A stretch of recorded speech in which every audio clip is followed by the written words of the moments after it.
I have come here to chew bubblegum and kick ass. And I'm all out of bubblegum.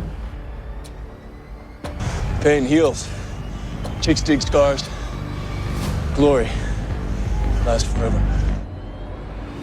At no point in your rambling, incoherent response were you even close to anything that could be considered a rational thought. We will be perfect in every aspect of the game. You drop a pass, you run a mile. You miss a blocking assignment, you run a mile.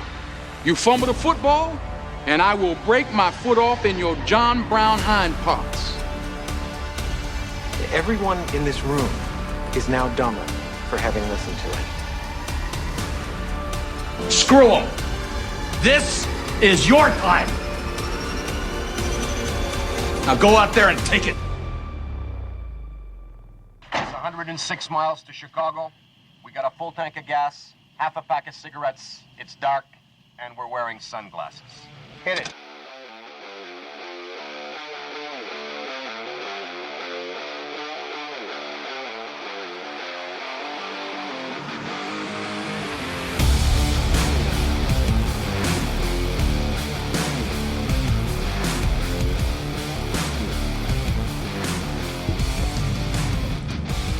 Double A Squad, what's good? It's your boy Ryan. And for the first time, joining us, filling in for Kelly, is Sir Anthony. What's going on, buddy? Hey, Ryan, what's up, man? Appreciate you having me on this today. I appreciate you filling in. Kelly, at the last minute, had some stuff pop up. I think he was a little upset at me because we didn't post last week's episode and all this other stuff. There are technical difficulties that do happen from time to time when you do this, and it was one of those deals where I was trying to upload it, and the computer was like, no, you're not going to do that. So I had to pretty much like delete the whole cache of everything that goes into our software that we use to that I use to edit certain things for the podcast, and it just wasn't accepting it. So by the time I got it all figured out, it was like Saturday, and we had already progressed past the things that we were talking about. So that's a little bit of a behind the scenes for everybody, understanding where things are, stuff like that, where you're like, Kelly quit again, what happened? No, none of that stuff happened. It's just life plus certain things that are out of my control. And in fairness, Kelly's actually been really good communicating. He's been on our group chat. Kudos to him. Sometimes, you got to give him his flowers. Yeah. I got some bald shoes to fill, so I'll do my best to try to fill those. Hottie, bald head, big body, yeah. Yeah, what he said. Yeah. Now, Kelly's out there. He's doing his coaching thing, so they're headed somewhere out of town. He and the Rangers, they're going to go take on, I don't even know who they're playing, but hopefully they win, continue that streak so he can continue to ride that high that they're on. And, I think they're probably about halfway through the season, I think, or something along those lines, but they seem to be progressing in the right direction. So, yeah, talking to him about the Rangers, he is excited about this year and how that team looks. And well, yeah. The way he says is if they win out from here on out, which their schedule is a lot lighter than it was earlier in the year, that they can possibly be a 1 or a 2 seed. So teams from East River are going to have to come down here and play in that Smokey the Bear territory. Hell yeah. So we'll see how that goes. But good luck, Rangers. Kick some butt. Plus, he's got that little sense of pride with his son playing quarterback. So he walks around like a couple inches taller than he usually does. So, but his son is a scrambling quarterback. He doesn't read the field well. So, it'll be one of those things where is he a true quarterback or is he more of a Lamar Jackson kind of guy? I don't know. That seems to be the way the league is moving. Yeah, for sure. But no, it's fun. It's fun to hear him talk about it and just kind of like how he glows, especially behind the scenes, because he doesn't want to be too braggadocious about it. So we can do that for him. But being a dad myself and seeing even my son do the littlest things at 2 years old, I can only imagine what it would be like to be able to watch your son as a senior in high school be, as Kelly says, better than he ever was at football. And so I think those are some pretty prideful things there. So that's Kelly, I know you're going to listen to this, hopefully. It's a pretty awesome thing, man. As much shit as we give you, it's pretty cool to be able to live vicariously through that. And as two dads that sit here, hopefully something that we can kind of be able to latch onto once our kids start doing some certain things like that too. But yeah. Go Rangers, Kelly. Yeah. Go Rangers. Go Rangers. But yeah, so I this was kind of a scrambling deal, Kelly being out, and I appreciate you filling in. I went for a walk earlier today, and it was one of those things where started walking. And I started calling customers and started doing some other stuff. And the next thing I knew, I had gone like 3 miles type of thing. So I got all of my steps in within an hour and a half or something like that. And as I was thinking about it, you kind of put yourself in certain situations where you're like, man, I really want to be done. Because when you're on the treadmill, you can just be done and step off. Right. And by the time I got to the point where I wanted to be done, I wasn't even like close to where I needed to be. And it's like, well, you have to go home. You can't call a ride. You can't do whatever. Like that's all of that stuff is super weak. So it was nice to get all my steps in at once, but at the same time, What did your steps equal out by the time you were done? 10,000. Oh, you got 10,000 Yeah. in 3 mile. Yeah. Good for you though. Yeah. Just kind of went around, went by the racetrack. Kind of went up and over and did the whole big loop. One of your coworkers, my former coworker and friend Caitlin saw me. She didn't stop and say hi. It's fine. Didn't ask if I was doing okay. She actually, what she said? She said, "Did you take up running?" I said, "No, I did not take up running." I said, "I run on a softball field in short spurts, but no, I did not take up running." I mean, if people didn't know you before and they saw you now, they would think you'd be a soccer player. Personally, that's what I think. I see you, I'm like, that guy probably plays soccer. Goalie, maybe a forward. Doesn't play much defense, maybe. Yeah, no defense at all. All offense, all gas, no break. But yeah, I had to give her a hard time about that. I was like, actually, in all seriousness, I ran out of gas, and I was just waiting for a friend to come pick me up, but I guess I'll wait for the next one. So, oof. Did they even offer a ride back home? They didn't even talk to me. Oh. Yeah, nothing. I got a text that they saw me, and that was all it was. No concern, no nothing. Oh, that's the best. No, it's all good. Yeah, I was like, no, I am flattered at the fact that you think that I can now, like, I look like I am out doing some running, but yeah, not the case whatsoever. But yeah, the other thing that I wanted to talk about was I was listening to a podcast, and that's why I brought up the walking thing. They were, and you are not, you're not a sci-fi guy, you're not a Star Wars guy at all.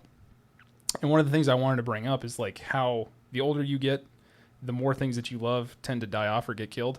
Right. And for me, recently, over the last couple of years, it's been that has been Star Wars. Like I was a huge Star Wars guy many moons ago, and they were just talking about some certain things that hit. And one of the things that recently hit was a trailer for the new. They're doing a Mandalorian movie, and I saw the trailer last week, and it was one of those things that hit me where it's like, I have no interest in this whatsoever. Wow.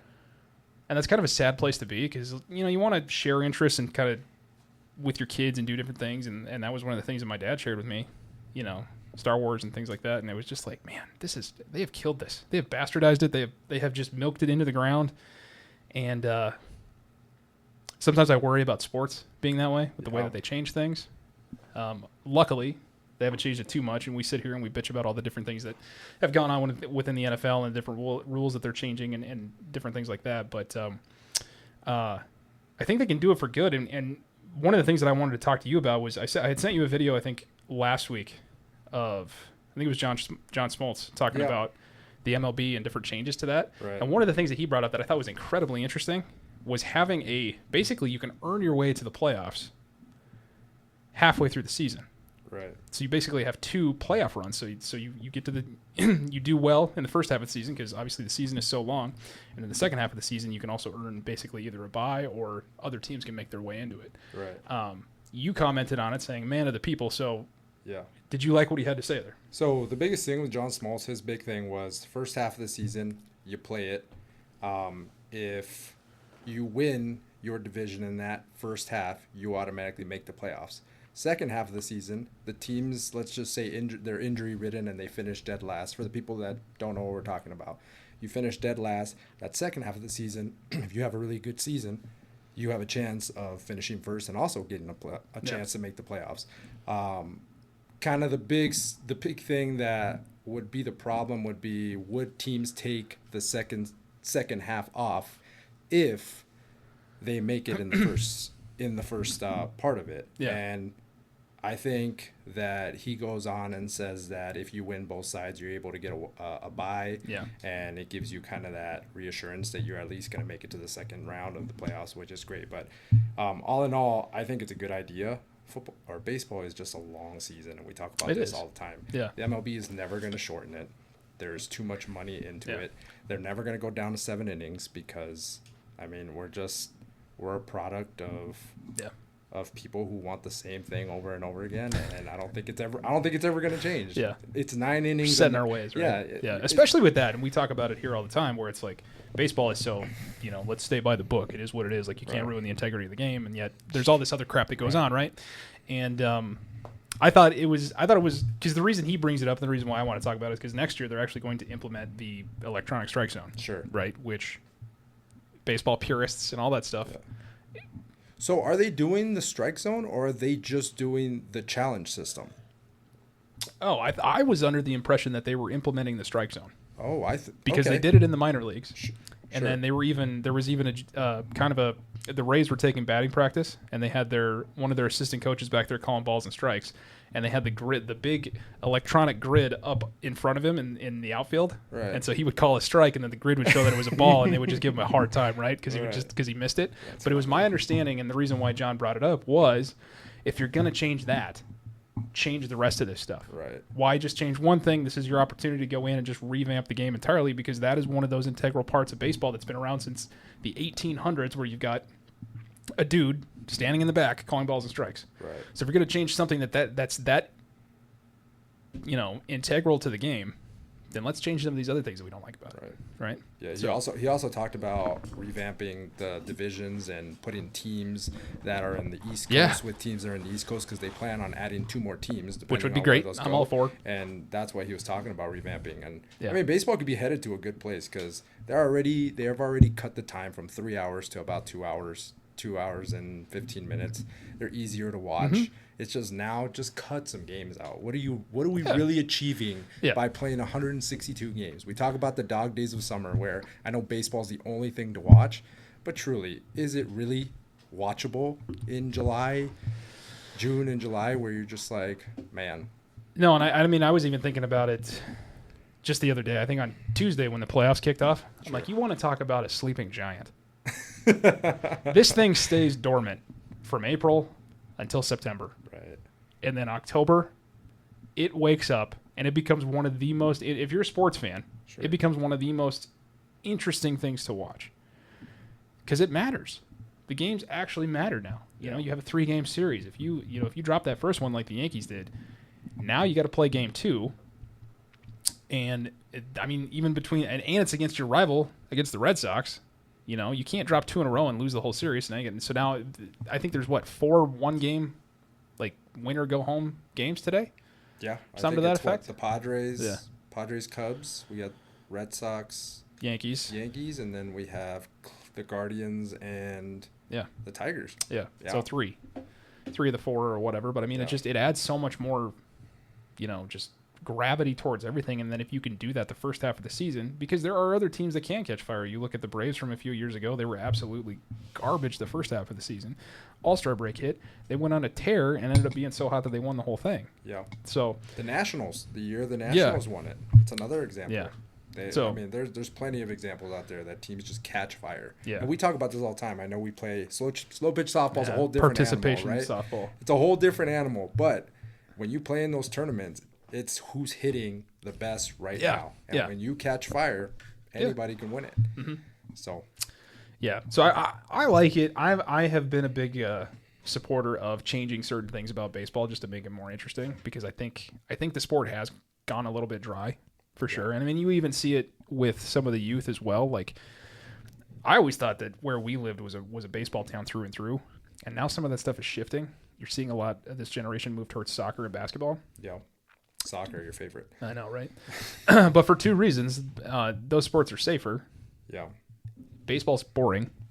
If you really kind of boil it down to it, for a lot of young kids, people aren't hitting the ball to you a lot. Right. So kids they get a little bored of it, right? And then you have a lot of parents that aren't really forcing their kids to play football anymore because of the danger that goes along with it. So that, and there's this basketball culture as well that's kind of, people really like it. Yeah. They tend to, it's about shoes, it's about style. Basketball is a very stylized sport for sure. So I think it would bring some interest back for that younger generation to want to invest in it a little bit.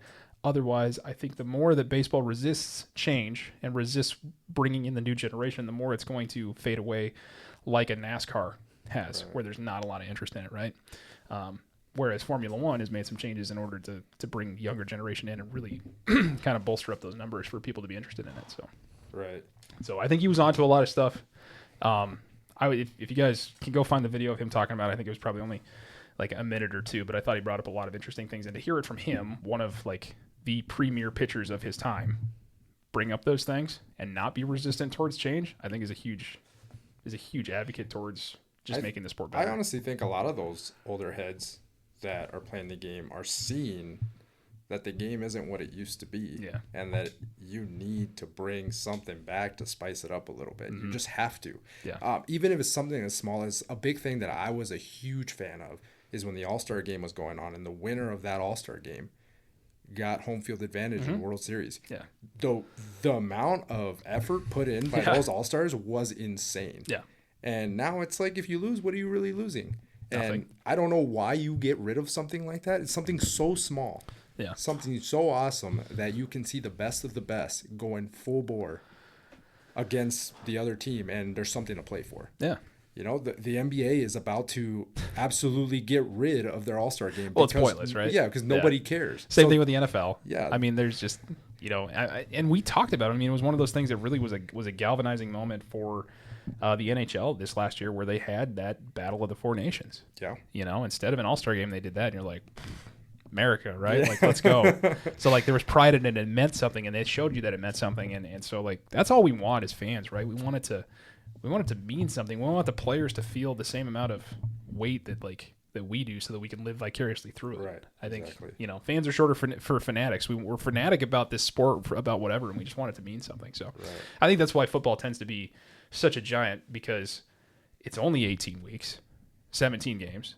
Same thing with college football, where it's like 12 games or whatever it is. Sure. And, you know, you lose one. In the NFL, that's something. In college football, you lose one, depending on who your opponent is. Right. Now you've got an uphill climb. I was talking with a good buddy that's he's a long time, and not Brett, but he's a long time Notre Dame fan. And so we were talking about their path back. Sure.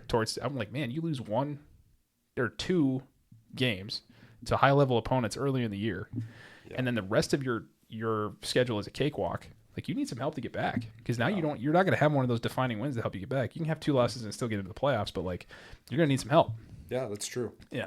Yeah, so, college football, the 12 playoff thing has really helped things, because back when it was only 2 teams, I mean, you lose one game, you're out. Oh yeah. Now it's more, you can lose 2 and make your way back up if you have a good schedule coming up. Yeah. The favor in Notre Dame is the fact that they don't, I mean, you say it all the time, they don't play in a conference. So they make their own schedule. Yeah. So, like, I don't know what the rest of their schedule looks like. It's not hard. They have maybe, like, one other tough game, but, I mean, it's unless somebody comes, like, they play USC at some point, and so they kind of needed USC to continue to win so that they could beat them. But we'll see what happens. Yeah. Right? So. Yeah. And that's kind of the other interesting thing, where it's like, you don't really have, you know, you have conferences, so that stuff matters, but at the end of the day, like, even with Ohio State last year, they didn't win their conference. They still made it in, and actually had kind of an easier way of remaining in the playoff than anybody else did. It's just a weird deal. So I'm glad they kind of went away with the conference thing. But yeah, those things matter, right? So in baseball, with 162 games or whatever it is, it's like, dude, what are we doing? Even if you cut it to 120, just 40 games. Well, I mean, yeah, and the reason they do that is because each game, you know, provides them with enough revenue to continue to go, right? Where, you know, the average baseball ticket is what? Probably, if you're the Rockies, you can sit in the rock pile for like $10, right? Or whatever it is. But if you go to even if you go to a crappy football game, it's still the average ticket's like over $100. Right. So it's a difference of, you know, revenue. So you need more tickets to generate more of that. But right. I don't know. I mean, but do you really need 162 games of revenue? It's just always no. The question, but then the counter argument to that would be, if you made your games matter more, there'd be a lot more people in the stands. Right. Yeah. And those tickets would be more expensive. Yeah. 100%. So you would make it up in the aggregate, in my opinion. Right. So true. Yeah. But then all the records wouldn't mean anything, and all this other stuff. They already don't mean anything. I'll tell you what. I have friends, and I have one particular friend that's my best friend, and he's a huge Dodger fan from LA. That's where I'm from, and he will sit there and BS me that he watches every single Dodger game. There's no way. I agree. I 100% agree, but he is adamant, because I tell him, because I'm a big Angels fan, and I tell him all the time, I'm like, man, I don't have time to sit here or to sit here and watch this game, man. You got to get bored, and plus my team sucks. So like, I can only throw so many things that are soft to the wall. Like at some point, I gotta knock it off. Yeah. Right. It's like there's no way Yeah. you sit there and watch, even if your team is great, to sit there and watch 100. He's like, yeah, I do. Every single game, I can tell you what happens. No. It's like, man, you're whatever. not. And so you still have those guys though. It's not even just my buddy. You have a lot of guys, especially older heads, that will sit there and they'll tell you that. Yeah. They'll say, "Oh, it's America's pastime. Yeah. We'll watch every game. Every game." I have a hard time believing that because there's no way if the Dodgers are playing the Rockies on a random Tuesday night at 7:00 and they're just piss pounding them, are you just going to continue? Like, there's just like, I feel like I've got better things to do. I feel like he's the type that plays it in the background. Sure, while he's got other things going on. And Yeah. he's doing whatever, and he'll go for a swim, and he'll come back. I'll be like, yeah, the game has been on this whole time. It's like, whatever, man. Or he'll be doing whatever, and then the volume will go up and be like, "There's a long, deep drive to left field," and he'll look over, and then he'll kind of know all the basic highlights of it. But yeah, But again, that's probably a big reason that, and money are the biggest reasons that the game is not going to change. But I don't know if this is kind of off topic, but kind of talking about baseball. But when Manfred decided to go to the Phillies dugout to talk to them about the possible cap space or the salary cap that's coming, and he just told him to F off and get out of the locker room. Really? I mean, the fact that some of these players don't want things to change. Oh, they don't, dude, because they're making money hand over fist. Like, you put in a salary cap, that caps what they can make. And right now, especially, I mean, I bitch about it all the time where I'm like, how can you defer payments to somebody like Ohtani 10, 15 years down the road? Yeah. That shouldn't be fair. You shouldn't be able to do that just because you can, cook the books in a way. But those are the big names. I mean, you got these midlife or mid-player guys that have to go through arbitration and are making $2.3 million. Don't even get me started on arbitration. Well, right. I don't even want to talk about it because the word just confuses me. But the fact that those guys get paid about $2 million for 5 years, don't get me wrong, it's a lot of money. But for an athlete, I mean, during your prime years, you're only getting paid $2 million. And then guys like Bryce Harper, who are making $300 million, are sitting here complaining because there's going to be a salary cap. You'll still get your $150 million, man. You'll be fine, I promise.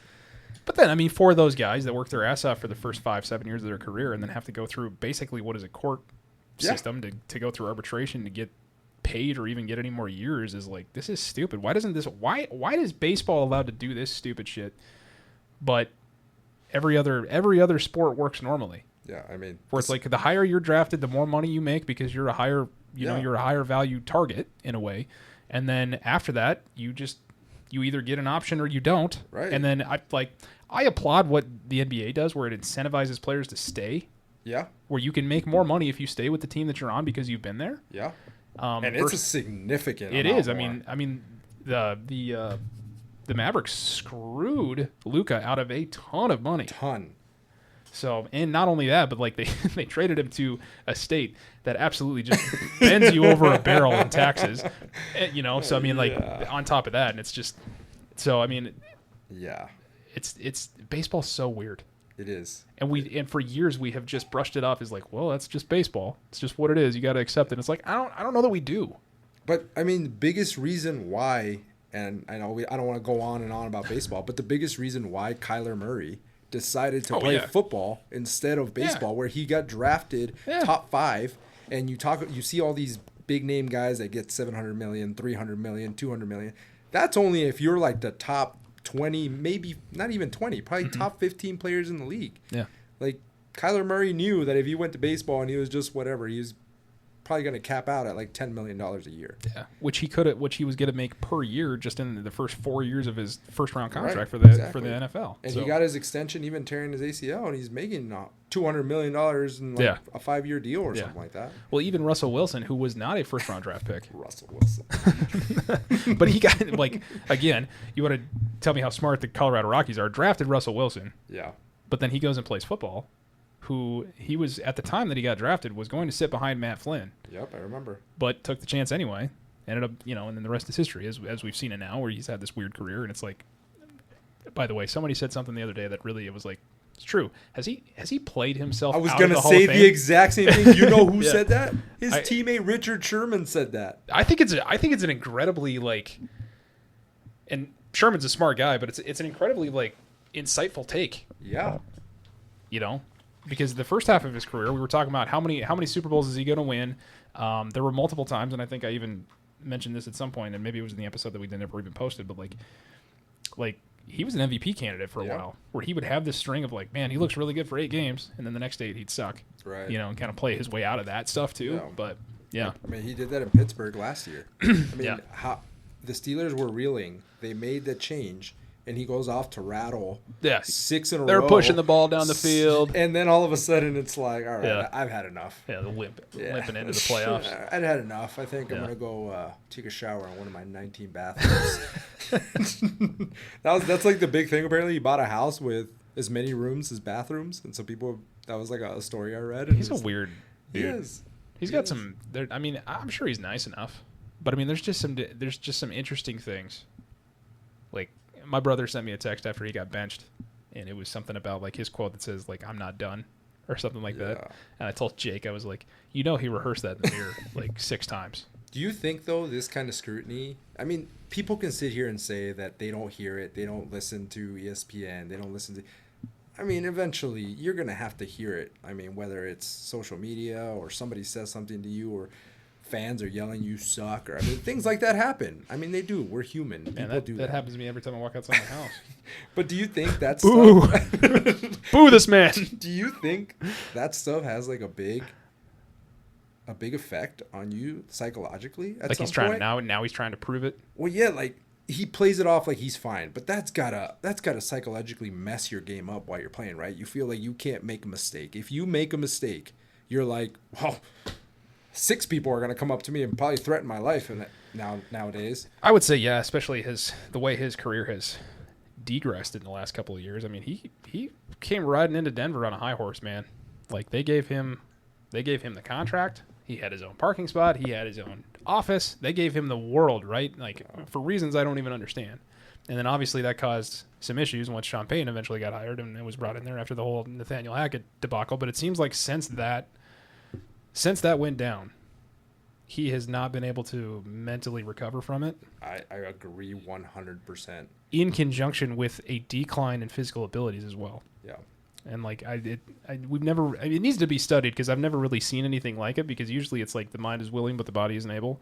His he had a mental catastrophe with whatever happened with Denver, and I mean the way that Sean Payton treated him and some of the things that they talked about where they were like trying to negotiate him out of his guaranteed money. Yeah. So they could get rid of him and stuff like that. And who knows what was said behind doors? Right. Who knows how that affects a person? He already kind of has these weird social tics in a way too. So I mean, I don't know. I mean, he's a very interesting guy. But not just to like crap on him the whole time. Yeah. You never heard one time him making a huge deal and going off on people or making statements. Man, kudos to him for being a professional. Yeah. As much as we're sitting here saying he played himself out of the Hall of Fame. Yeah. I mean, kudos to the guy. I have to believe he's an incredibly nice person, but I think there are, and we've all been around these people where it's like, I like that guy. He's a little socially weird though. Like a guy can't read a room or he can't like whatever. I mean, you look at some of the things like he's shout out Brett Casey though. All right. Yeah. Big forehead, no personality. But you know, he just does the weird stuff where he's the only guy. He's injured, and he's fully suited up. He's got pads on and everything, right?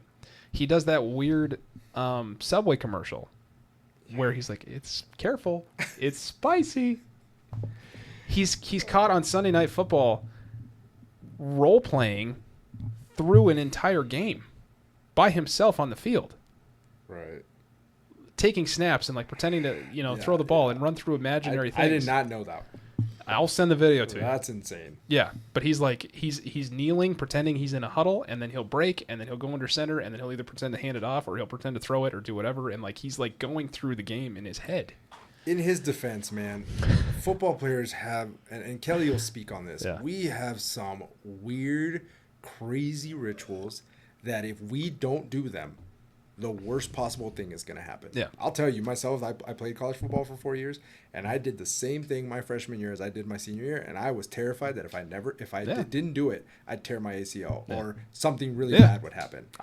We're not wired right. I've heard all sorts of stories, everything from that to guys that I need to throw up before I play. Did you hear the Josh Allen What thing? Is it? I don't think so. So he eats egg noodles with something. every pregame meal. Really? And has to throw it up. Huh. Has to throw it up. That's crazy. Yeah, someone interviewed him in something, and he has to throw it up. He said, "I won't be right unless I throw it up," and sometimes it's pretty rough. It's a battle. That's crazy.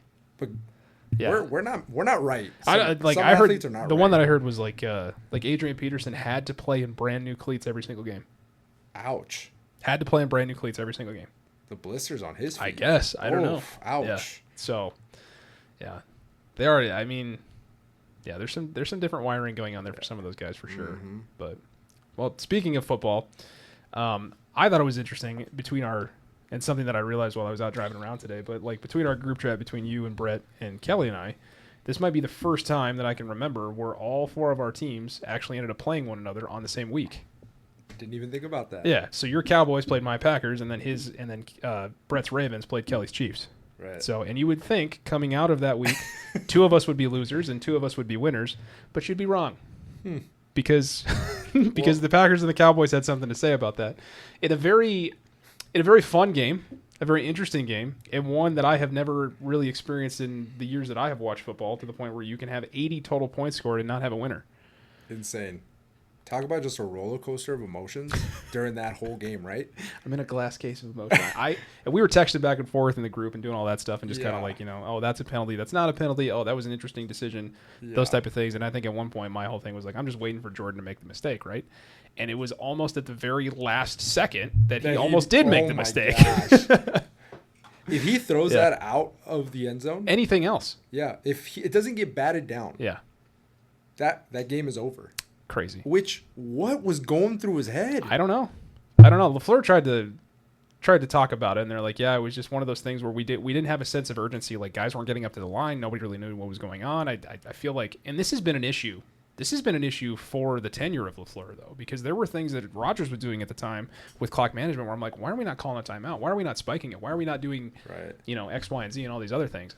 And I get it. Like, if you have enough time to be able to run another play and potentially get a touchdown, sure. But you got to have some more urgency than what was on that. I think there was 25 seconds left, and guys are just kind of just going up to the line and doing their thing and blah, blah, blah. And then it got down to 10 seconds, and it's like, what are we doing? Yeah. So it's funny that you do say, like, you're waiting for Jordan to make that mistake. I was ready for there to be a wide open receiver down the sideline and a blown coverage. And I was mid-typing that. Yeah. As the clock was ticking, I was like, someone's going to be wide open. Sure. Right? I told you the very first drive of the game where the 2 Packer receivers were guarding each other. Yeah, never a good thing. And you're just like, I'm pretty sure the defender's supposed to be there. Yeah. But he's not. Yeah. I mean, again, emotions, roller coaster of emotions, man. Well, and I know, and I'm friends with, and it was never more apparent than Sunday night, where I'm like, man, I'm friends with a lot of Cowboy fans, and all this other stuff. And they're like, I'm just happy we're in this game, because the whole conversation leading up to it was obviously the way the Packer defense had played the first 3 weeks. Yeah. And I'll just say this, like, it's the NFL. The other guys get paid too, right? And you've played long enough, you've watched long enough to know that, like, even the good teams, even what you've seen for 3 straight weeks isn't always going to add up to what it's going to add up to the next week, right? And so I was pretty disappointed in the fact that they gave up 40 points. But on the flip side of that, like, I thought Cowboys came in with a very good offensive plan. I thought the offensive line for the Cowboys did a pretty good job, minus like the 3 or 4 holding calls that maybe should have been called, but that's any game. Yeah. And outside of that, I thought Dak played incredibly well. And I actually think, for what it's worth, I think Dak has played pretty well the whole season for the most part. It's just you guys have the number 1 offense in the league and the 32nd ranked defense in the league. Yeah. And you wonder why there's no consistency within that. So it's just hard. Yeah, I mean 100%. I mean you hit the nail on the head there, because how do you have the number 1 offense yet the worst defense? And it's not that type of defense where you just drive down the field and you're just punishing them. No, these guys are running wide open is why. It's big plays. Yeah. Right? You can live with someone driving and you know what? You make them earn it.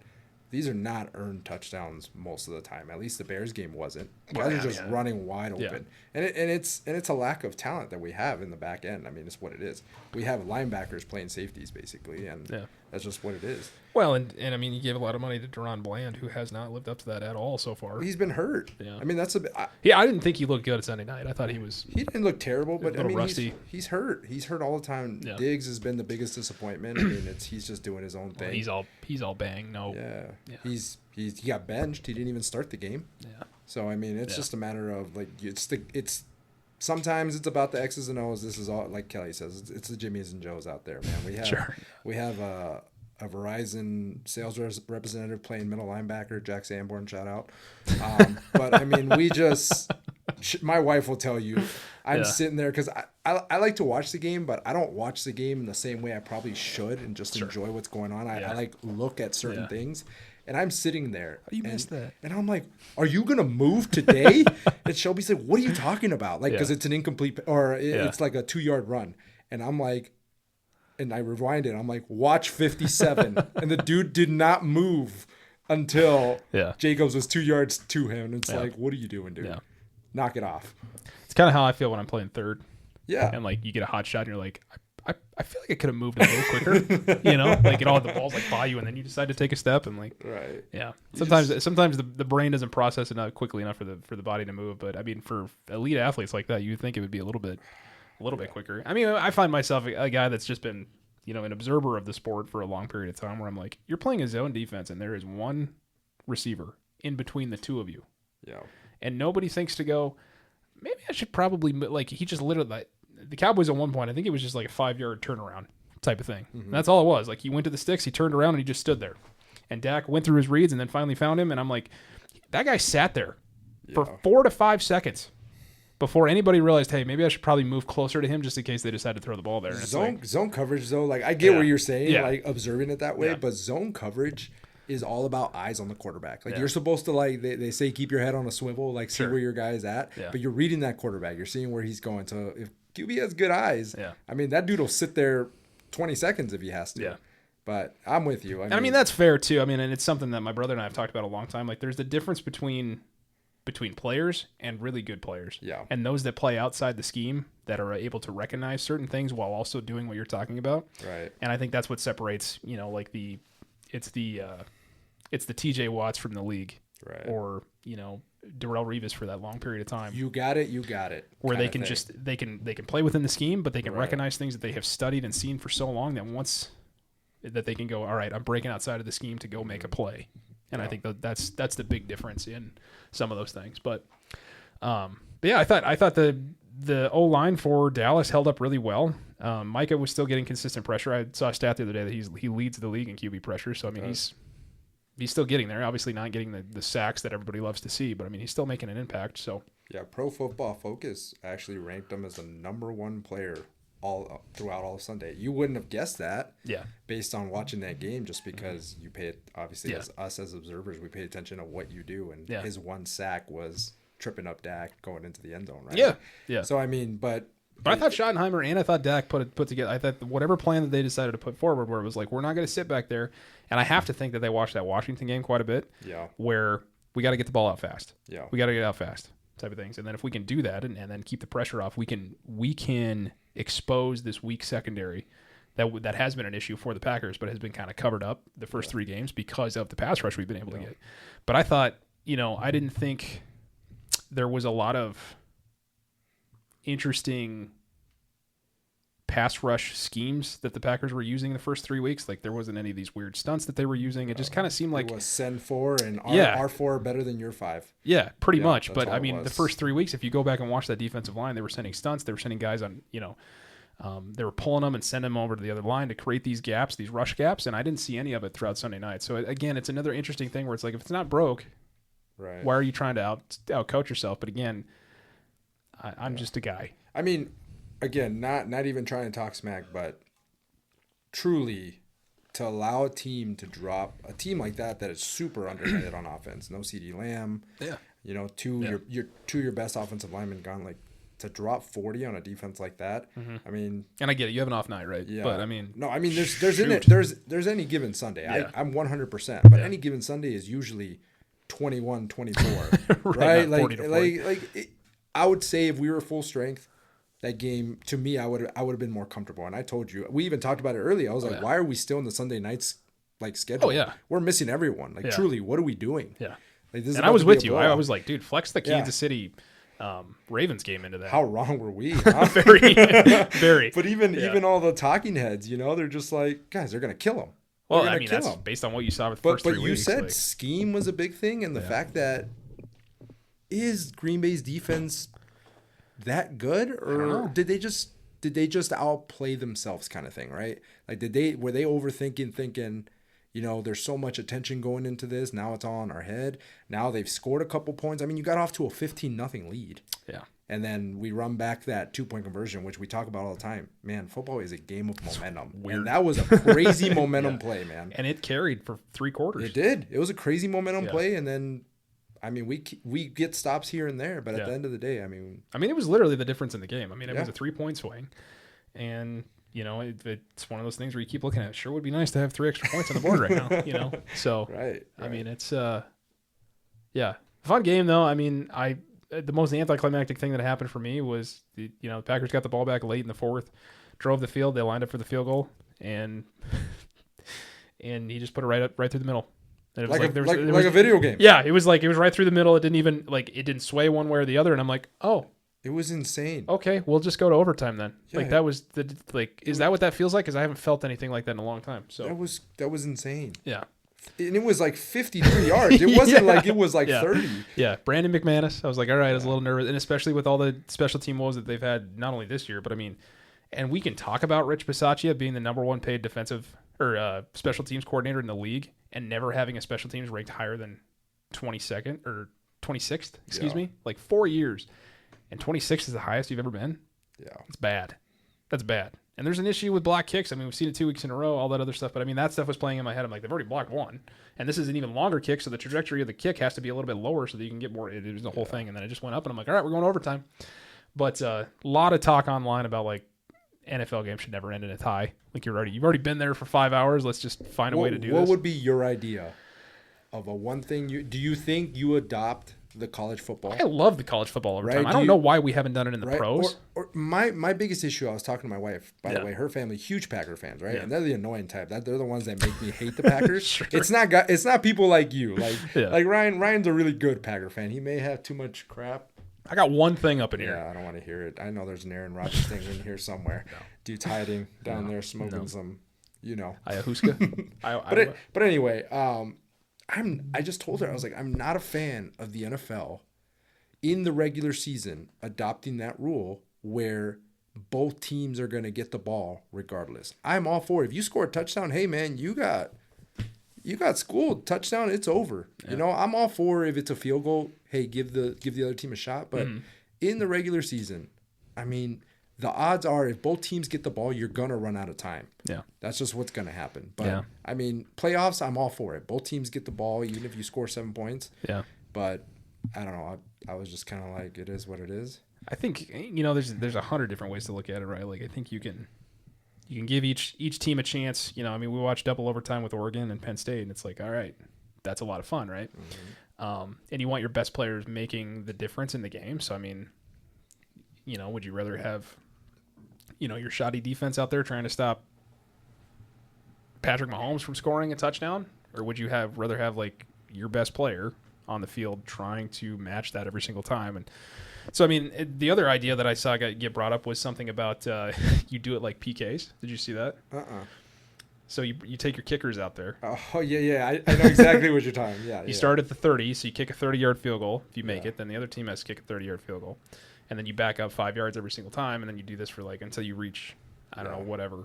But then you do it like PKs do in soccer. So if you miss one, and then you basically bring it back to its roots. It's called football, so let's put the foot on the ball and see what we can do. So I like that idea. Cowboys would never lose in overtime, I can tell you that much. Unless Cam Little hits another 70-yard field goal for the Jaguars. It's true, but I mean, and I said it a couple weeks ago, the fact that Brandon Aubrey was sitting on a couch and his wife looked over and was like, you could do that.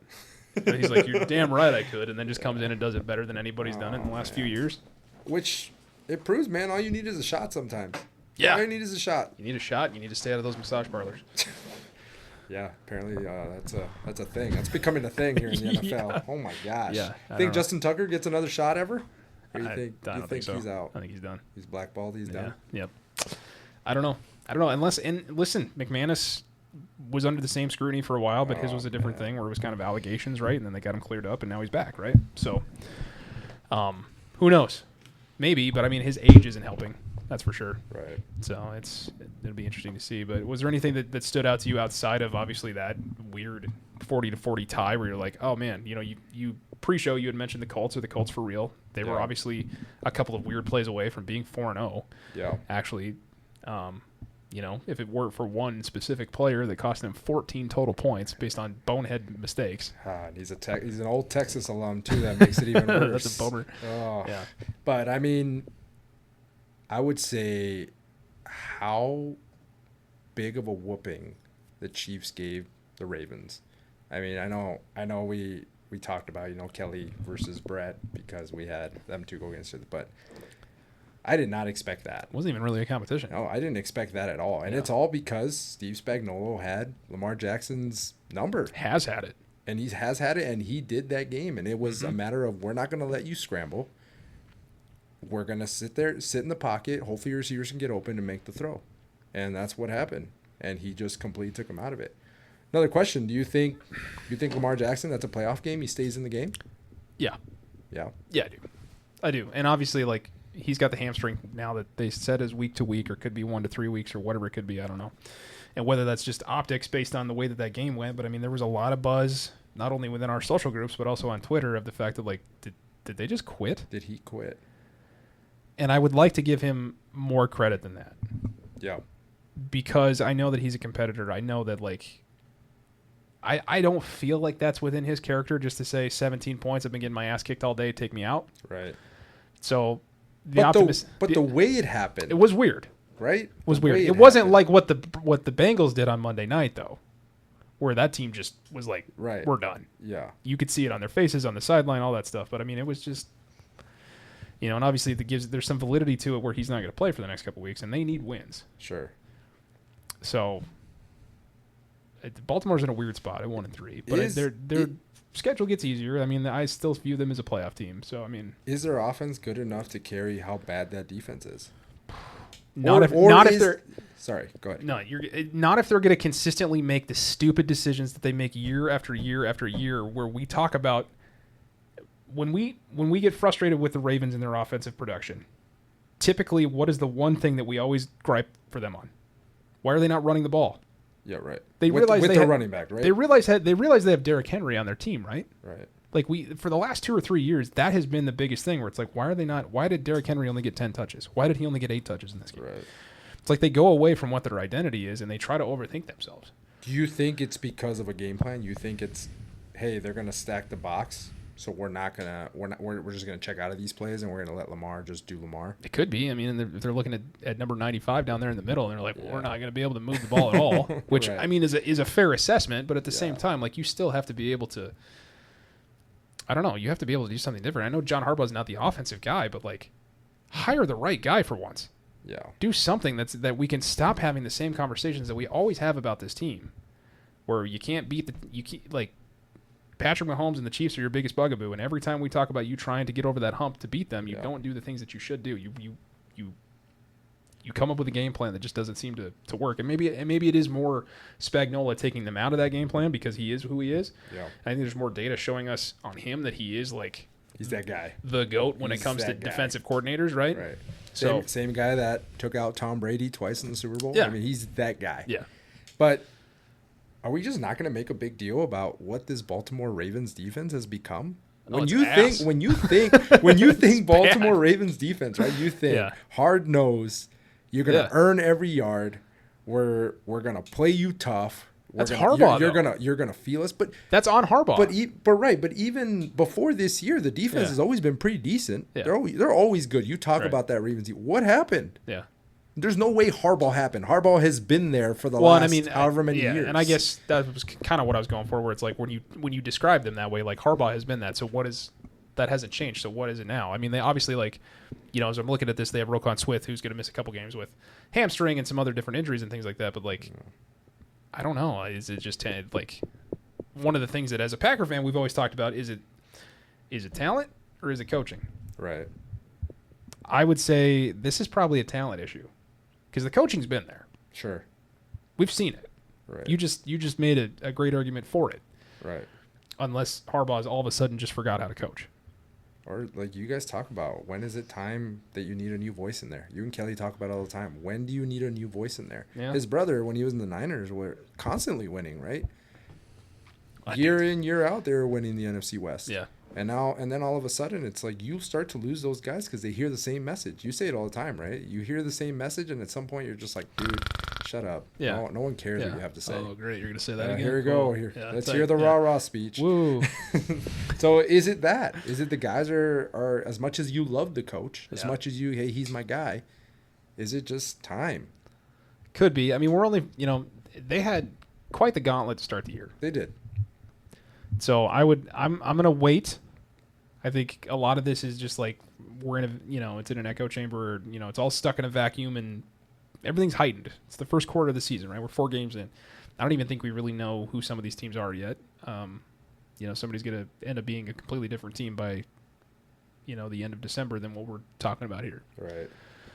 So I would say if we reach the end of October into early November and they're still having some major issues on both sides of the ball, right, I think that warrants a better discussion for sure. Yeah. But as of right now, I'm going to give them the benefit of the doubt just based on what I've seen in the past. But so you think even with Lamar out, that team still, let's just say he's out 3 weeks. Let's just put it on that. If he's out 3 weeks, does that team still make the playoffs if they lose the next 3? If they lose the next 3? Let's just say they lose or they win 1. Let's be realistic. They win 1. So that's a tough schedule. Their next 3 are up against Houston, and then the Rams, and then they have a bye, and then they play the Bears. So really, if he's out 3 weeks, winnable, yeah. They have to split. They have to win. They have to beat Houston, or they have to beat the Rams. And then Lamar comes back after, and then they get. So you think they have to win at least 1, or they have to win at least 2? I think they have to. Of the next 3 weeks with the bye, yeah, they have to win 1.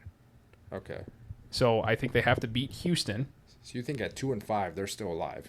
Yes, because then they get the Bears, the Dolphins, the Vikings, the Browns, the Jets, the Bengals.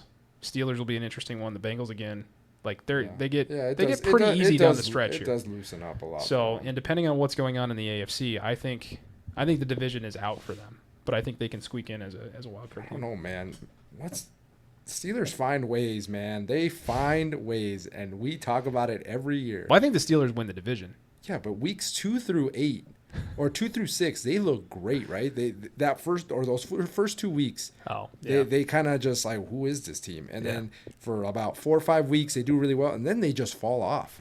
Yeah. Well, they gotta find their way to, get around that 500, like 9 wins ish. Yeah. It's just like the Tomlin moniker, but I mean. It's tough, man. And in back-to-back years, they've started off the season with just horrible losses, right? So, like, they had the Chiefs game last year, the Bills game this year.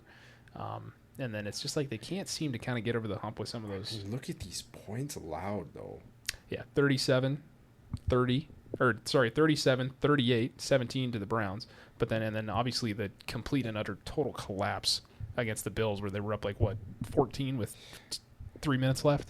Haley Steinfeld, man. And this might be one of those recency bias things, but that might be one of the best games I think I've ever of my generation that I've seen. Crazy. Has to be. How good is Josh Allen? Man. Get dumb. He's dumb. He's something else. Egg noodles and all. Ridiculous. He doesn't throw up before that game. They probably lose the game. But I don't know. There's still hope, I think, just based on the division that they're in and then some of the other things that are going on. We just don't know. And then obviously the injuries happen all the time. We're only 4 games into it. So I'm going to hold my breath for now. Right. I probably cursed them because I told Brett I thought they were going to win the Super Bowl this year. That was your pick? It was. You're sticking with it? No, might as well, right? I mean, let's ride it. You never know what can happen. I don't think I ever made a preseason pick. It's kind of cheating now, but it's like... I mean, yeah, kind of. Yeah, but I'd say the Colts. Yeah. No, I'm just kidding. What about you? Most interesting thing you saw this weekend? The Jaguars are super intriguing to me. I don't know what to think of them. I don't really have any analysis on it whatsoever. They're sitting here at 3-1. they beat a 49er team that was just kind of like, I mean, they're going through the motions again, right? I don't know what's in the water over there in San Francisco. I don't know what. First of all, they need to reevaluate who their like conditioning staff is and what's going on over there as far as like injuries go, because it's just the same thing every single year. Guys just keep getting hurt and hurt and hurt, and it's just like, all right. I mean, even looking at this, they got, Ricky Parasol, PCL. Juwan Jennings has ankle and ribs, and then not to mention the fact that Kittle's been on the IR since week 1. Miraculously, somehow CMC continues to just walk out onto the field, which it's only a matter of time before he snaps an ankle. Right. So their defense is staying relatively healthy, though. Yeah, for the most part. I mean, I haven't heard one of those guys go down. Yeah. Fred Warner's there. Yeah. Nick Bosa, I guess. Never mind, I said that. I forgot about Nick Bosa. Yeah. He's done for the year. People celebrate. There was a guy in Seattle that celebrated that. Oh, man. For Sports Illustrated. What? He goes down. Yeah, there was a Sports Illustrated writer he's like a beat writer for Seattle. I don't know his name. So, but yeah, he had wrote a piece about basically like celebrating an injury, and I'm like, that is a cringeworthy thing. That is the worst. Yeah, that's the worst type of fan. The worst type of karma thing that you can ever do is cheer for someone to get hurt. No matter how much you dislike that human being, you never, ever do that. The Eagles are one of those things where it's like, did you see? You live long enough to see yourself become the villain. And the Eagles are one of those teams where they are so boring to watch. And I brought this up a couple weeks ago. They have turned into this year's Chiefs, where they're not impressive. Right. Nothing that they do is like, oh, wow, that's really cool. And even going into this season, I'm like, man, Jalen Hurts doesn't get enough credit. And then I watched Jalen Hurts play, and I'm like, never mind. I think I missed the boat on that. Like, he's not fun to watch at all, right? 1 yard in a cloud of dust type of thing. But they continue to find ways to win. I mean, I don't know. Did you see? Can you guess how many completions he had in the second half of that game? Was it like 4? 0. He had 0 completions? There were 0 completed passes in the second half of that Tampa Bay game. 0. Yeah. How do you win? As an A.J. Brown fantasy owner at this point. What do you think of his tweet? Interesting. He's an interesting guy. He is, isn't he? Yeah. Wouldn't want to ever question him. See how big that guy is? Yeah. He's large. It's a big man. Big man. Yeah, I don't know. The things that stand out to me are the Ravens is jarring. It's interesting to see Detroit's had a bounce back since week 1. They don't look like the same team that played the Packers in week 1, which really, I mean, what does that even mean? It's week 1. Right. The Rams are 3-1. But of the couple of games that a couple of minutes that I've been able to watch of their games this year, I don't know, they don't. Dude, how about Puka Nacua? I know we talked about him, but man, how about that guy? What a find. What a find. There is no way he should be that good. That's insane. And he was good from the start, from the jump. From the jump. What a steal. Yeah. Yeah. I was really high on the Chargers through the first 3 weeks, and then, again, it's like the Giants are a pro team too. It's like the Browns game, man. I don't. Shit happens. They'll be all right. Yeah. I mean, they're hurt. I mean, they're missing both their tackles. Yeah. It's hard to win in this league without not one all pro tackle, but now you lose your 5th overall pick from a few years ago. Through the first 3 weeks, I was considering, maybe going and putting a little bit of money on Herbert to win the MVP. Just by the way that he looked, especially after that throw against Denver. Yeah. Like 2 weeks ago, which is just absolutely nuts. He had a couple of really good throws this week. Seriously though, that guy was running for his life. Yeah. Every play. Yeah. Every play. Yeah. It was nice to see Hampton get out there and get some yards though. I think he got out in space too, and he took off and he looked really fast. So that was kind of fun to see. It's good to see rookies play, like Genty, another guy. It's good to see him finally delivering. I know Yeah. we had that big spat about it. Yeah. What is really good? How Yeah. long do you give a running back before you say he's a bust? And then he pops off for 3 touchdowns. Yeah, They still lose. I mean, it's just the most Raider thing ever, right? Yeah. So apparently he went back to he wasn't doing his stance from college where he stands straight up like a maniac. The Michael Myers stance that everyone calls. And then goes back to that and goes off for like 120 some odd total yards and 3 touchdowns. And that was another game that I think I got to watch quite a bit of. Was between. Who did they play? They played the Bears. The Bears. That's right. Yeah. Caleb Williams, as much crap as we give him on this show, he's off to one of the best touchdown interception ratios for a new QB. I think he got 28 touchdowns and 8 interceptions total, which is the highest ever for a second-year starter as a rookie. The dude checks the ball down all the time. Yeah. That's the only reason why those numbers are like that. Yeah. I mean, the optics, again, as we talk about it all the time, are just it's kind of a weird thing where what you're seeing isn't what the stats are revealing, right? So you're just he holds onto the ball for too long, and when he does get rid of it, he's not pushing the ball down the field, and he has a couple of like, oh wow, that's a wow play, right? But it's just not anything. I don't know. And I'm one of the guys that has defended Caleb Williams in our group chat. Kelly absolutely can't stand a quarterback that gets outside the pocket, because in order to be a quarterback in this league is you have to sit in the be pocket. a statue. Have to. Phillip Rivers, best quarterback in the world.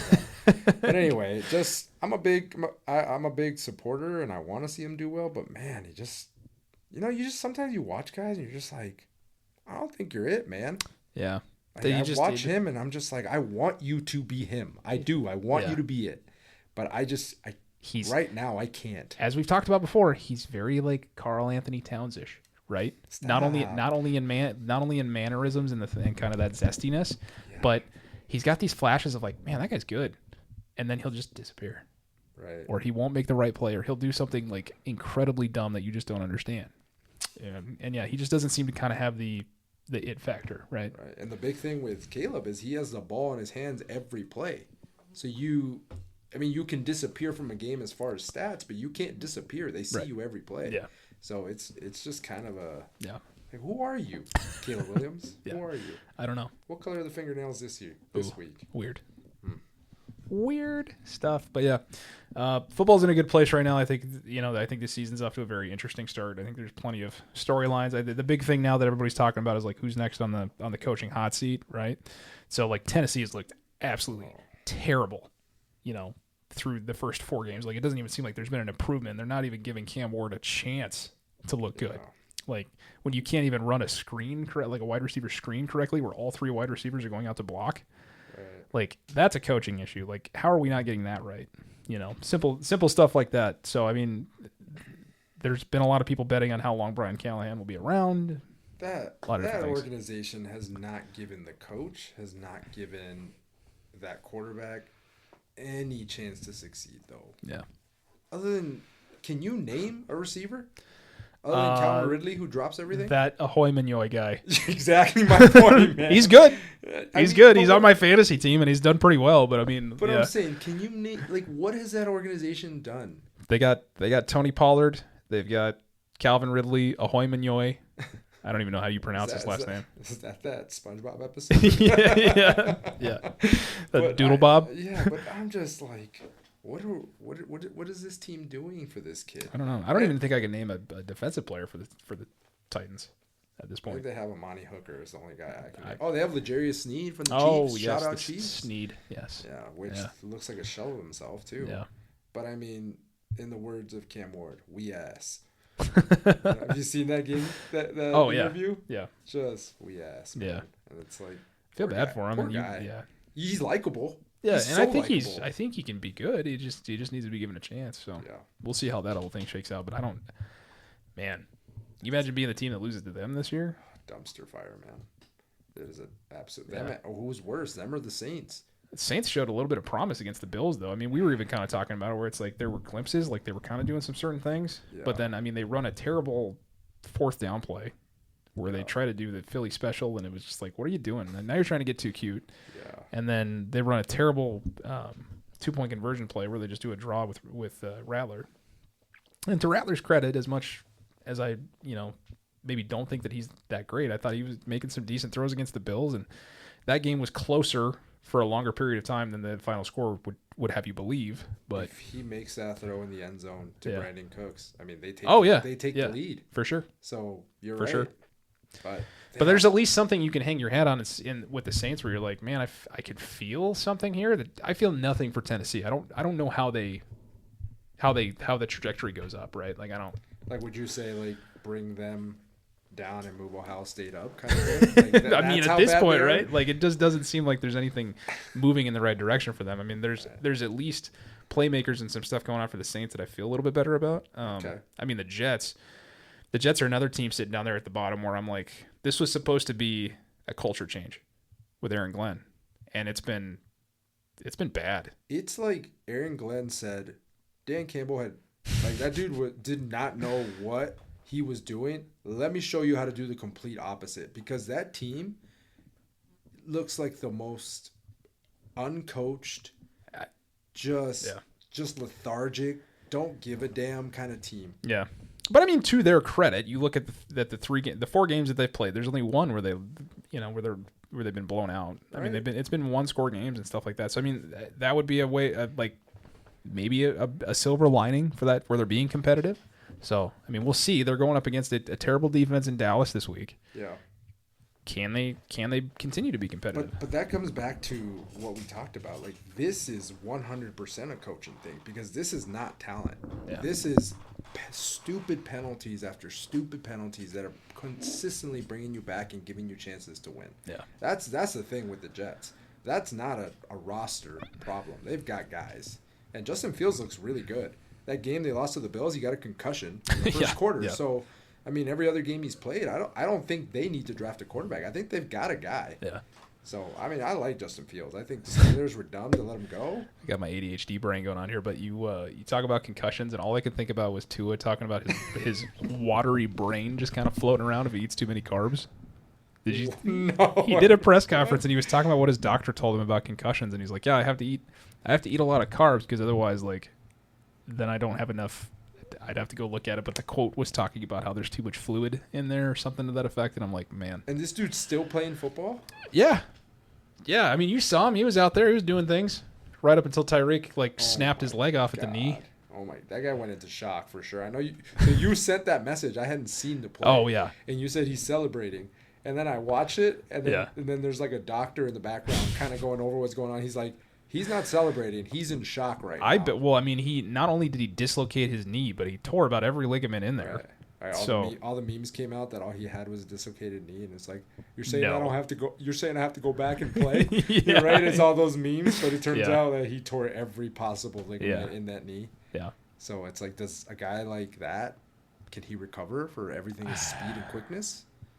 I don't know. But I mean, he's got a lot of child support to pay. So I mean, like, he can't be done. Right? Am I wrong there? Dude, that is the best ongoing joke on the show ever. And it's not a joke, it's reality. The man has a lot of kids with a lot of women. Yeah. Sign a prenup, man. That's we all won't prenup. Yeah. I don't know, man. I don't know. That's a weird. Why is that guy playing, though? Back to Tua. I mean, that kind of just, I mean, it's got to scare you. Like, you have kids at home, a wife, and you're telling me none of them were enough for him to say, you know what, guys, this is just not. I don't know. I mean, this is just not for me anymore. Right? They're just gamers, I guess. I have no idea, man. I don't know what goes through these guys' heads. Like, is it one of those things you think where it's, if I don't have football, I don't have nothing, man? You think it's one of those things? I mean, you have to imagine he's made enough money to facilitate some of the things that he wants to do now, right? Like, I mean, he got that contract, so I mean, it should be fine.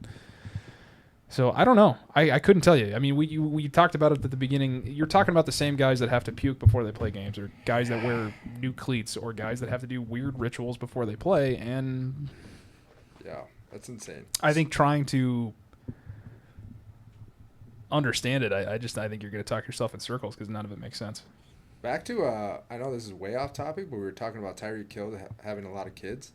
I saw something that Sean Alexander just had his 14th kid with the same woman. Yeah. Shout out Sean Alexander, former MVP. How about that? My wife brought that up to me. Insane. And I wanted to be like, do you even know who Sean Alexander is? First of all. Second of all, yeah, that is crazy. And, the jokes were kind of like, I guess he's just trying to have one for every touchdown he had in 2006 or whatever it was. Do you take his 14 or Phillip Rivers' 11? Oof. Huh? If they're playing, you think, a game of football, demeanor-wise, who do you think wins that game? Oh, I don't know. Phillip Rivers, man. Phillip Rivers seems like his kid would be in a cult. Something weird. Like they're not allowed to eat like butter or something. I don't know. Like it's because it's unclean. Something weird.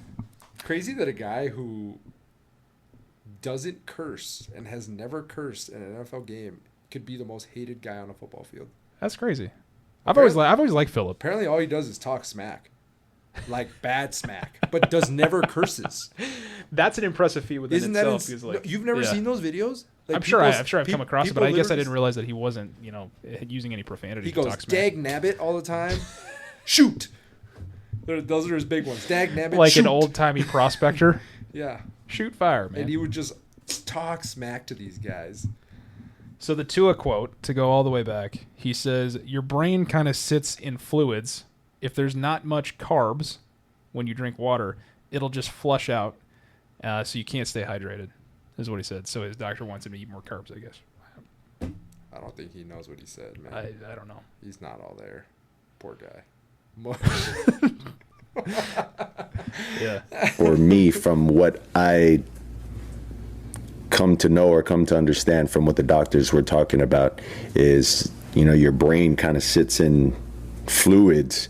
And, if I'm eating eggs, bacon, and sausage and there's not much carbs, like if there's no bread or whatnot, you kind of drink water and it'll just flush out of you, so you can't stay hydrated that way. But the carbs kind of help soak that in and stay there. For me, brain flushes nothing out? bad can. Sorry. Is he saying his brain or the food he eats is flushing out? So he's saying that the food that he eats doesn't provide enough. Basically, it doesn't provide enough, like. So when he drinks water, it's flushing all of the fluid out of his body, which some of it is like in the brain, so it doesn't give it the brain enough, like basically like cushion for the most part. And I guess the carbs keep it from flushing. Oh. So if it's a high protein diet and there's no carbs in it, then I guess it's flushing more of the fluid out than needs to be. So I get, because carbs retain water, I guess, in some way, some fashion, I guess, but I don't know. Okay. I got it. It's just sloshing around in there. Appreciate it, Tua. The mental image that's giving me, yeah. It's like his brain doesn't quite fit, and this is not any indication of his intelligence, but it's like there's just more water in there, so it's just kind of moving about. Right. I don't know. Is it from all the concussions? Possibly. I mean, all the extra bleeding? From what I've seen happen to him when he does suffer a concussion, where he's got like the rigid fingers and like weird stuff. Yeah, and as many times as it's happened, it's like that, it's like the scene from Not Another Teen Movie where it's like, Bubba, if you have 4 more concussions, you're gonna die. They've got the concussion counter on the the board. Isn't that the one where they tape the legs to the other offensive lineman so he can stay in the game? Yeah. So it's just it's a weird situation with him. I mean, obviously he stayed healthy, but you just never know. Like, and the fact that he's not wearing a Guardian cap either, you'd think he would take all the precautions, I guess. But I guess whatever. Their own, man. Yeah, that's his life, man. I guess he can live it. You live it however you want. But I think I'd be seriously considering my brain function in my later years before I would step back out there again. Especially if like you said, if I had a wife and kids and needed to provide. Yeah. If you're a vegetable, or worse, like you suffer some of these severe CTE symptoms that they're talking about, like, who was the? I mean, was it a Chiefs linebacker that took his life in the parking lot where he shot himself in the chest? That was Junior Seau. Yeah. So they can study his brain. Yeah. Yeah. So like you don't want to end up having problems that are that severe, right? To where there's something wrong with you, but you need to like not be around anymore. Like that's crazy. I mean, you hear a lot of that about some of these guys. The Vincent Jackson, he killed himself in a hotel room. Yeah. Demaryius Thomas, I know it wasn't CTE, but I mean, he was so debilitated after the NFL that he fell in a shower and drowned. Yeah. So I mean, it's crazy, man. That sometimes this game isn't as much as it's given. You don't owe it anything back. Yeah. No. You don't owe it the rest of your life or your brain. And you've seen some of these guys like Lou Kinkley. He retired early for reasons. I still can't get over the Andrew Luck one. He was so beat up by not having an offensive line that I think he took more of what we're talking about to heart, where he's like, this isn't worth it. This isn't worth me not being able to, like Drew Brees talks about not being able to use his right shoulder anymore. He just can't throw a ball anymore. Well, will Joe Burrow be the next example of that? I mean, he's got to be close to being like, I can't do this anymore. He's the most sacked quarterback. And it's not even close. Yeah. He was sacked more than Andrew Luck was his first 3-4 years that he's been in the league. Yeah. It's insane. Yeah. I mean, he'll either be done or he'll demand not to be there anymore. He's got to get out of there, man.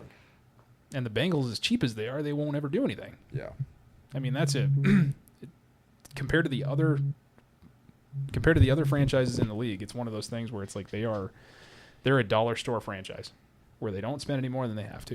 And I mean, it was more than apparent with the whole Trey Hendrickson thing that they were trying to do and everything that the Bengals have done since I've known them as a franchise. So anyway, that is enough about the NFL.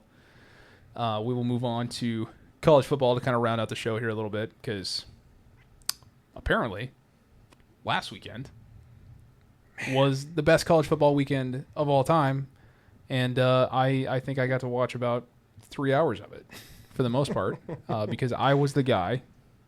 I didn't go to a wedding, but there were a lot of jokes about like there's going to be some guys that are going to be forced to go to a wedding on this particular Saturday when all these games are going on. Right. But mine was going to the Badlands and trying to wrangle a 1 and a 2-year-old from, finding the one random rattlesnake that was out there in the tall grass because my son doesn't know any better.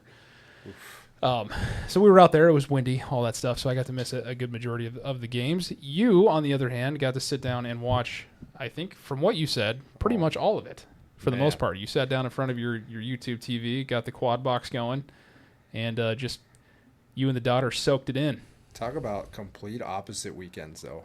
While you're out there wrestling a 1-year or 2-year-old and almost a 1-year-old, Yeah. me and my 6-month daughter, who, bless her heart, she is the best, just sat on the couch and Mom says usually no screens. Sure.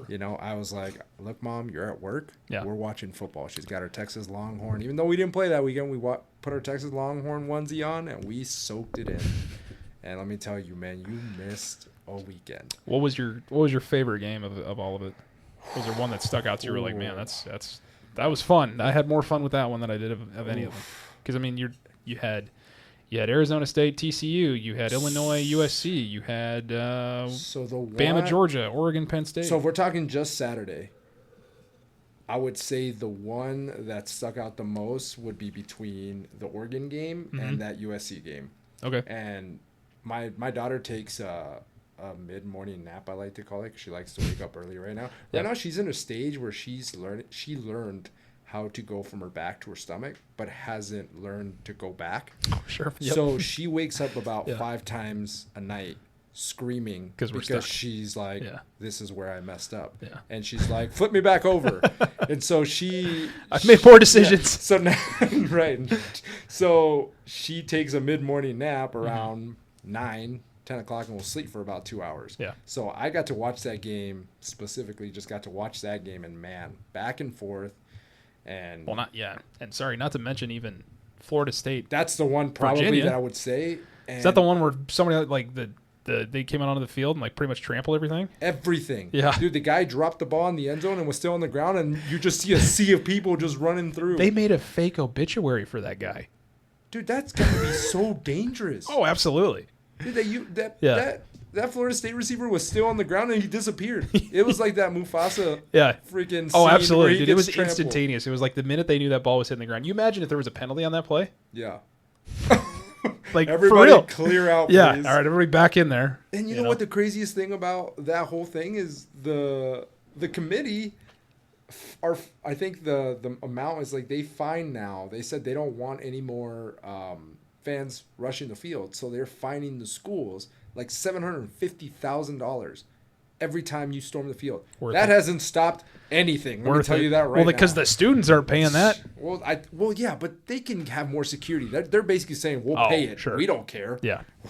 $750,000. It is pretty cool to watch, though. Oh, I love it, but not like that. Yeah. Like that was kind of like, what are we doing? Yeah. But that Oregon game was really good. But I don't think people are talking enough about that Illinois USC game and how back and forth, and the fact that a kicker, they literally drove down the field. Illinois did to go win that game, and they started running the ball at the 40-yard line, and the coach basically said, "I trust this guy enough in college to hit a 50-plus yard field goal to win the game." That's crazy. And dude didn't even. It was like that. Didn't blink. That Matt McManus field goal you said. It was almost like, dang, that was a game winner. Yeah. I mean, just a great game to watch. But I mean, you missed a heck of a weekend, man. I mean, what do you do? That Mississippi State game. insane. Tennessee should not have won that game. Yeah. They deserved it. But being a husband is also pretty cool, man. So It is, yeah, at times. Being a husband and being a dad is also pretty awesome. So it's awesome when they listen. Yeah. You know, I mean, 2-year-olds know everything. So, I mean, that's on me, really, for trying to push my own agenda for things that I don't know anything about. So, right. But yeah, I mean, I got to watch a majority of the Oregon Penn State game, excuse me.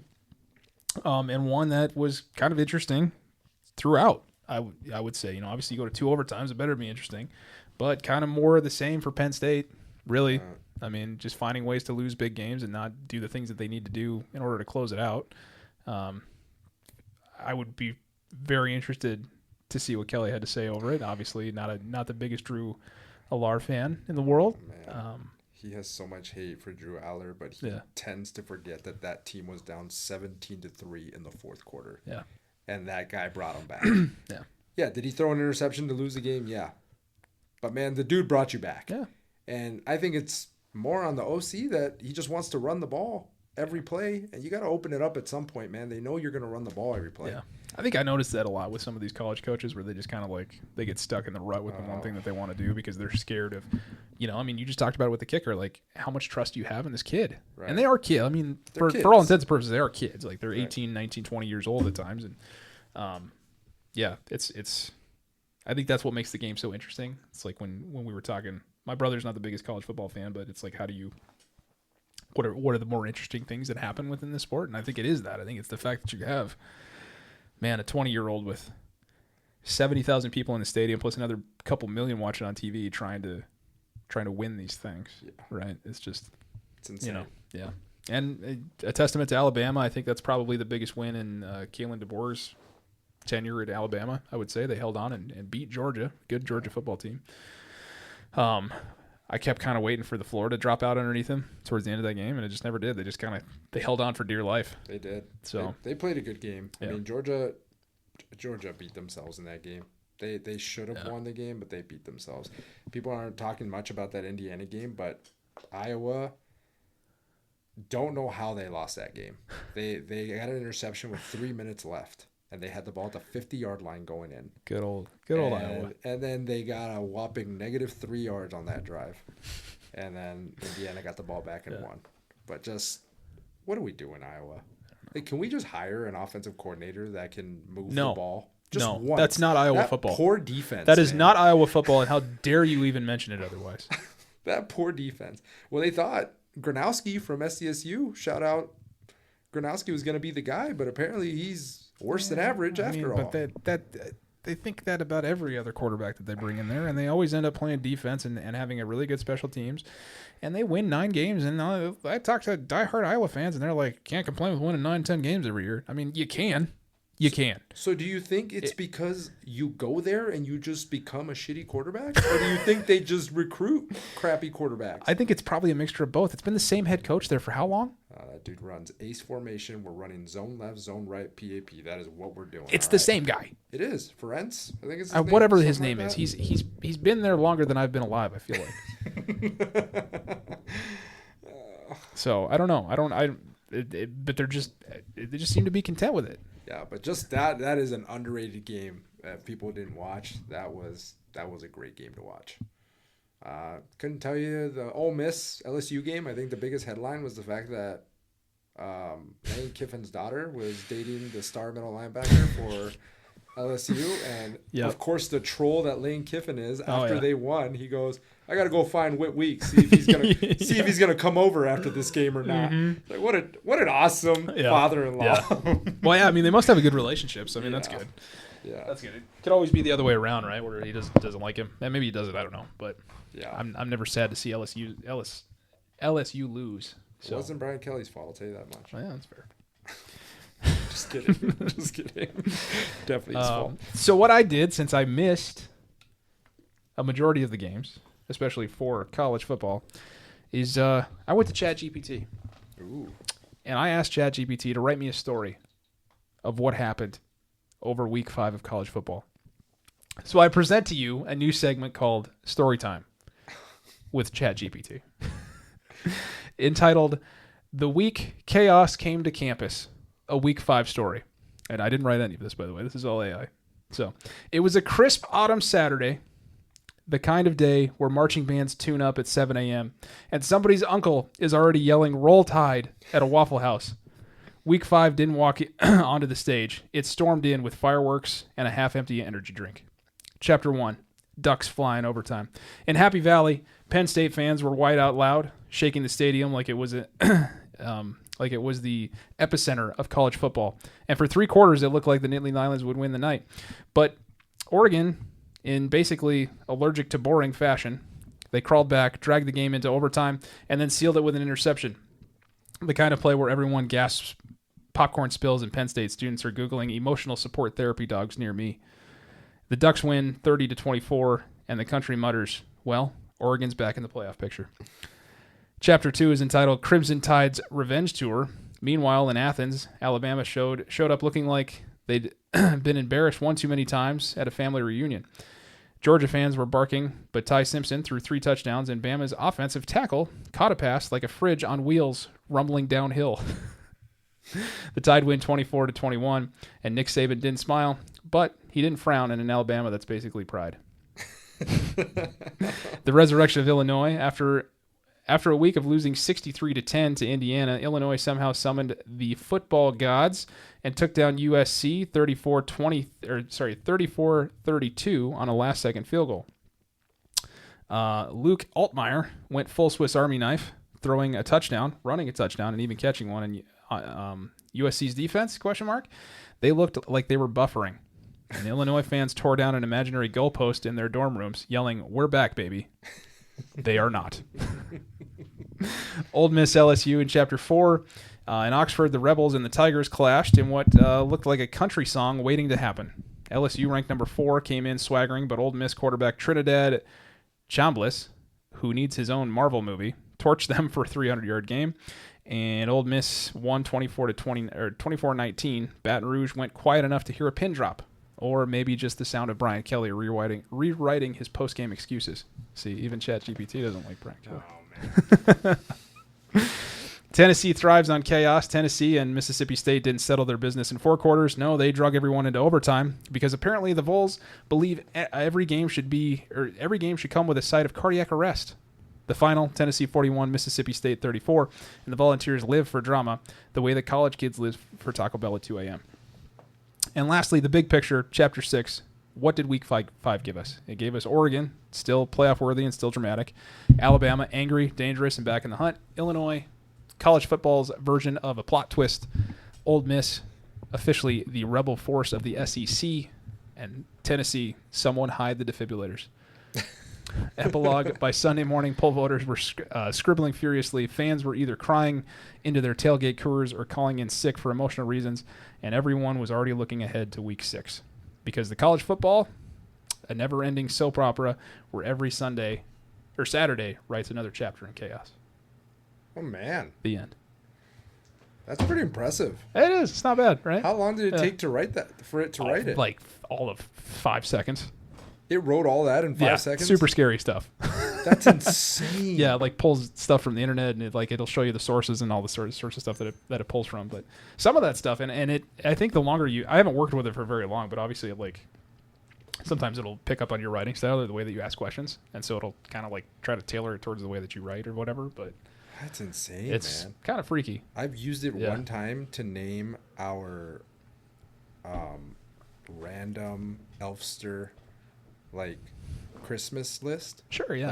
I used it once and it came up with something pretty cool that my wife loved. But other than that, I haven't had any experience. Yeah, they want us to use it more for what I do for a job, especially with marketing and trying to grab people's attention and stuff like that. Yeah.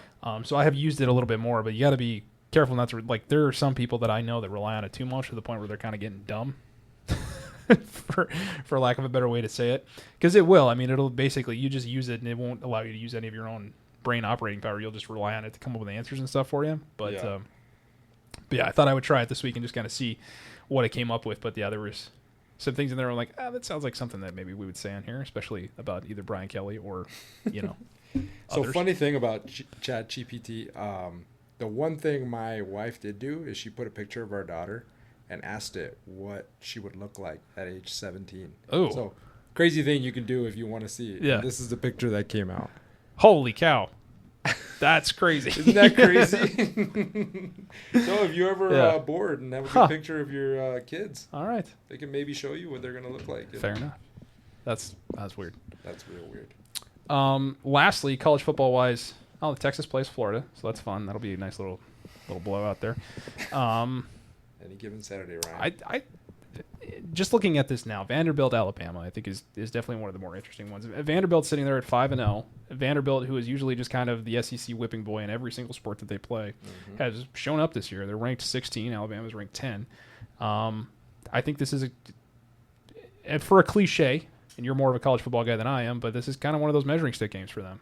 Well, it's also a revenge game for Alabama because Vanderbilt beat them last year. Oh, did they? That took them out of the college football playoffs. Yeah. But Vandy, they should be ranked way higher than 16. I was actually reading an article that they have beaten, out of their 5 wins, they have 4 of their wins, they've beaten a top 50 nationally ranked teams. Wow. They're still sitting at That's some 16. disrespect there, sitting at 16. And I love Texas. Yeah. But Texas has beaten School of the Blind. Right. They've beaten Yeah. UTEP, and they've beaten some other, I don't even know, team, and we're sitting at 9. So, I mean, sometimes some of these teams just don't get any love. I would agree. You know? And the jumps that some of these teams make where they'll beat a ranked team, and then all of a sudden they basically, like, the team that was ranked that lost and the team that was unranked that won, the following week they'll just basically switch positions. Right. So it's kind of weird how they do some of this stuff. You know, and obviously, like we talked about before, some of these wins mean a lot more than others. You know, even with Florida State losing, they're still at 18. They'll take on Miami.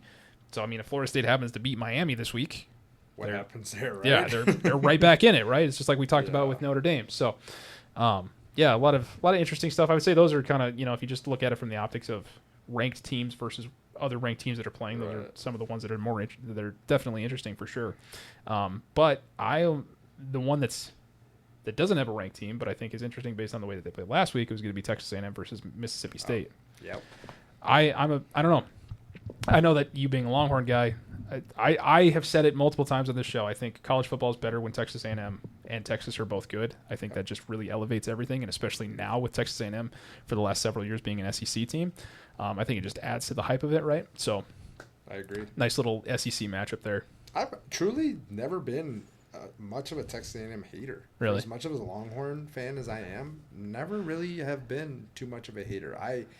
The big ones that I couldn't stand, fan base wise and like team, the Cornhuskers.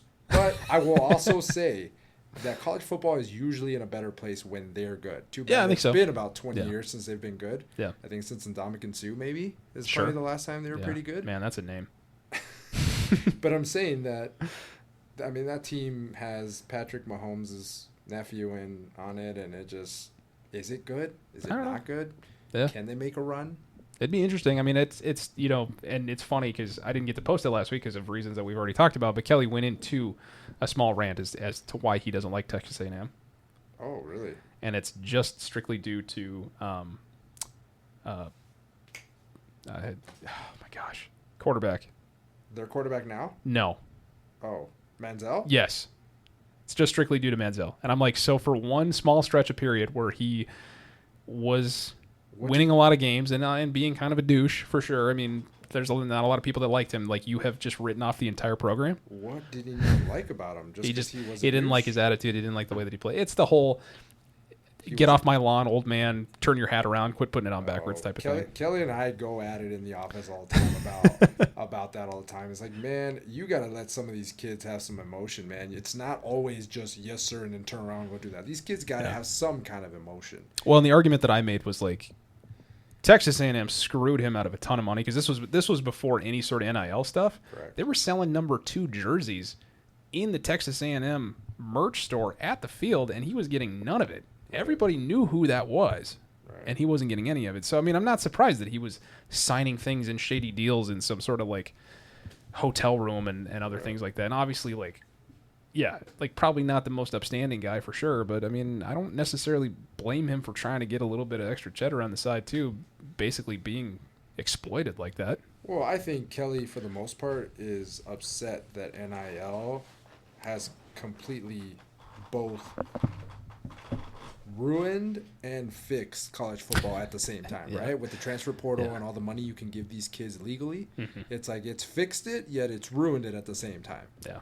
I mean, I know a lot of people, it's either one or the other. I'm on both sides. I think it has done both, truly. I would agree with that. I mean, especially when you can sit here and, I mean, even looking at who's on the board right here and who's ranked, Iowa State, a team that, at least in my recent years of paying attention, has never been a top-ranked football team, let alone 14 and on the cusp of making, they're 5-0, and within 2 months, if they continue on that pace, they'll be playing in the college football playoff. Vanderbilt. Yeah, Vanderbilt, too. I mean, Vanderbilt, like I said, that's they've been the insane. whipping boy for a long time. Where That's because they got that old Latin blood at quarterback, man. Old Diego Pavia. Maracas and all. Yeah. So, I mean, and even for turnaround, Miami's turned around. Florida State, they were good, and then they had the kind of the scandal with the NIL and transfer portal stuff, and now they're right back into it. So, I mean, it allows you to kind of to make up some ground super quick instead of having just the same 10 teams just browbeat everybody into the ground, and then we decide if it's going to be one of those 10 teams that wins it every year. Yeah, So. you're going to have your top Ohio State, Oregon. But Tennessee, for as guys- long as I've known, have never really been that, like, the powerhouse of football, and now they've got an opportunity. Like, if they rip off enough wins, I mean, I don't know. The minute one of these teams that we don't normally see win a college football championship happens, like, that's going to be, I think it's going to propel the sport even further into the atmosphere. So those script writers that are writing out all these things, they need to make sure that an Indiana or a Iowa State wins one at some point. Yeah. Yeah. Well, I mean, you imagine, like, I'm pretty sure the Midwest would blow up if Nebraska won one again. Please no. I don't like. I'm right there with you. Like, I think Nebraska fans are delusional as all get out. Every year is their year, type of thing. I'm but pretty I mean, sure they all work out at the YMCA too. Oh, Every absolutely. single Nebraska Yeah. fan works Yeah. out at their YMCA. Yeah. And they will let you know during. They're not even talking to you, but they're talking loud enough for you to hear, and it's painful to listen to. Preseason Nebraska football talk is the best, especially when the schedule gets released and they're like, I don't see any reason why we can't be by 6-0 by October. I don't see any reason why. I think we're back. Are we back? I think we're back. And then he's talking to nobody. He's talking to himself. Yeah, he's got a too small towel on wrapped around his waist, and he's just staring into the mirror. Oh man, sir, your scrotum is on the counter. Can you please? He was shaving. Yeah, yeah, okay. He was shaving. He's fine. Yeah. Meanwhile, Grandpa's just posted up in the corner, no towel whatsoever. And it's like, who is this for? It's not for me. Is it true though? I know, way off topic, that when you get to a certain age, you just don't stop care. caring? Yeah, you don't care anymore. I feel like where I'm at now, I will never not care, but who knows? I don't know in what scenario I'm gonna put myself in where it's like, I'm gonna sit naked in a leather chair in a men's locker room. They at least put a towel down though, most of them, on the leather chair. Right, but I mean, like, what's the point? What's the point? They're retired. They're lounging. Yeah. I mean, they're talking with Steve, who just retired from the plant. So. And I mean, if you're an old guy, hit us up in the comments. Let me know. I mean, there was an instance that I had to talk to my wife about it yesterday because I'm like, I don't get it. I'm officially starting to be like what the kids call unk status, right? And it's never more apparent than when I go to church on Wednesday nights and I talk to all the freshman boys that we have in a group, and like, I just don't get it. And we were talking last night. They're like, "When did you graduate?" I said, 2010. Oh my god, that was 15 years ago. Oof. But I don't really understand it. But I was on the treadmill yesterday in the gym, and I was talking to a buddy of mine, and this girl walks in, and she's got like nothing on, and she's in a gym, and I'm like, what's the point? Because there was no support, none, right, whatsoever. So, and if you're doing any sort of like weightlifting, you need support, right? And so I was talking to Jenna about it. I'm like, I don't get it. I don't understand it. Like, are you looking, like, obviously you're seeking attention in some form or fashion, but is it to attract a potential mate, or are you just trying to make a statement? Like, I don't really, is it confidence for you? Is it like, I don't understand. We had that conversation. Remember, we had that conversation that like it's almost like you're scared to go to, you're uncomfortable, not even scared. Right. You're very uncomfortable to go to a public gym, especially where there's younger women like in their 20s or probably teens, and you're just like, do I look?